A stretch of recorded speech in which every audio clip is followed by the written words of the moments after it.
Clear? ये accounting पूरी की पूरी अकाउंटिंग इन 5 हेड पर बेस करती है। पूरी अकाउंटिंग में कोई पेज भी आप ऊपर करके देखें, इन 5 से बाहर पूरी अकाउंटिंग में कुछ भी नहीं होता। हर चीज पूरी अकाउंटिंग में या एसेट होगी या एक्सपेंस होगी या लायबिलिटी होगी या कैपिटल होगी या इनकम होगी। इन 5 से बाहर पूरी अकाउंटिंग में कोई पेज कोई लाइन देख लें, इन 5 से बाहर अकाउंटिंग में कुछ भी नहीं। क्लियर है ये? उसके बाद इन 5 हेड्स को बेसिकली 2 ग्रुप्स में डिस्ट्रीब्यूट किया गया।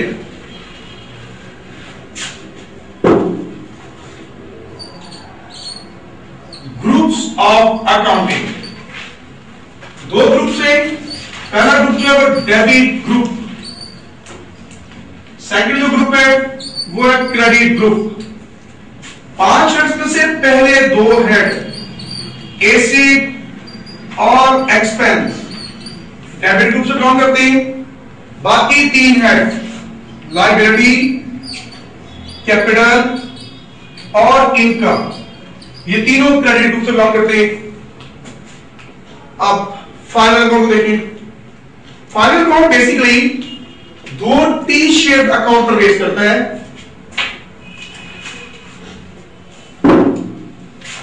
Final account basically 2 T shaped account और एक स्टेटमेंट पर बेस करता है। फाइनल अकाउंट में पहला टी शेप्ड जो अकाउंट होगा वो trading and profit and loss account होगा। सेकंड वन जिसमें होगा बैलेंस शीट। थर्ड वन जो इसमें होगा वो कहलाएगा कैश फ्लो स्टेटमेंट। जब भी फाइनल अकाउंट के एलिमेंट्स की बात की जाएगी, फाइनल अकाउंट के कुल 3 एलिमेंट्स हैं। पहला element trading and profit loss account, दूसरा element balance sheet, third one element जो है वो कैश फ्लो स्टेटमेंट। यहां पर 2 एलिमेंट्स को हम देखेंगे क्योंकि आप लोगों के जो सिलेबस तक है वो trading and profit loss account और बैलेंस शीट है। कैश फ्लो स्टेटमेंट कभी इस टॉपिक में इस लेक्चर में मैं डिस्कस नहीं करूंगा। Trading and profit loss account, trading and profit loss account भी टी शेप्ड अकाउंट है और बैलेंस शीट भी एक टी शेप्ड अकाउंट है।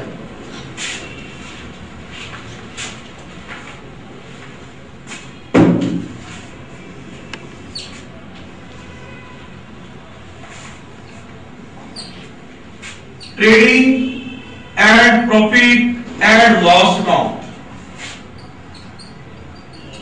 बैलेंस शीट, हर लेजर की 2 साइड्स होती हैं, एक डेबिट साइड और एक क्रेडिट साइड। इसी तरीके से trading and profit loss account और बैलेंस शीट भी 2 टी शेप्ड अकाउंट है। इनकी भी 2 साइड्स है, एक डेबिट साइड और एक क्रेडिट साइड। इसी तरीके से बैलेंस शीट भी एक टी शेप्ड अकाउंट है, एक डेबिट साइड और एक क्रेडिट साइड। फाइनल अकाउंट में इन 5 चीजों को हमें एंटर करना है, एसेट, एक्सपेंस, लायबिलिटी, कैपिटल और इनकम, क्योंकि इन 5 के अलावा पूरी अकाउंटिंग में कुछ नहीं है। अब जो डेबिट ग्रुप से बिलोंग करते हैं, अकाउंटिंग का बेसिक कॉन्सेप्ट है कि जो डेबिट ग्रुप से बिलोंग करेंगे कभी इम्पॉसिबल है कि वो किसी भी टी शेप्ड अकाउंट के क्रेडिट पर आ जाए। जो डेबिट ग्रुप से बिलोंग करते हैं हमेशा वो जिस भी टी शेप्ड अकाउंट में एंटर होंगे डेबिट साइड पर एंटर होंगे। मसलन एसेट और एक्सपेंसेस दोनों डेबिट ग्रुप से बिलोंग करते हैं, ये टी शेप्ड अकाउंट के हमेशा डेबिट साइड पर एंटर होंगे। अब इसमें 2 चीजें, एक एसेट है वो भी डेबिट ग्रुप से बिलोंग करते हैं और एक्सपेंस भी डेबिट ग्रुप से बिलोंग करते हैं। ये 3 क्रेडिट ग्रुप से बिलोंग करते हैं। इन तीनों जो क्रेडिट ग्रुप से बिलोंग करते हैं इसमें से कभी भी क्रेडिट ग्रुप से बिलोंग करने वाली कोई चीज किसी लेजर के डेबिट पर नहीं आ सकती।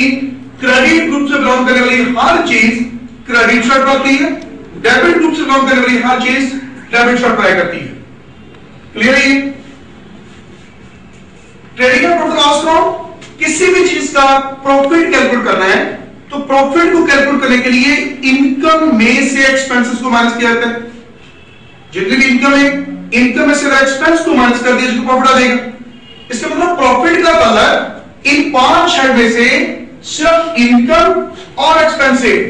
सिर्फ ये दो चीजें जो कि प्रॉफिट से बिलोंग करती है, एक इनकम, वो भी प्रॉफिट लॉस अकाउंट से बिलोंग करती है, क्योंकि किसी भी चीज का प्रॉफिट कैलकुलेट करना है तो प्रॉफिट को कैलकुलेट करने का जो ताल्लुक है वो सिर्फ इनकम और एक्सपेंसेस का है।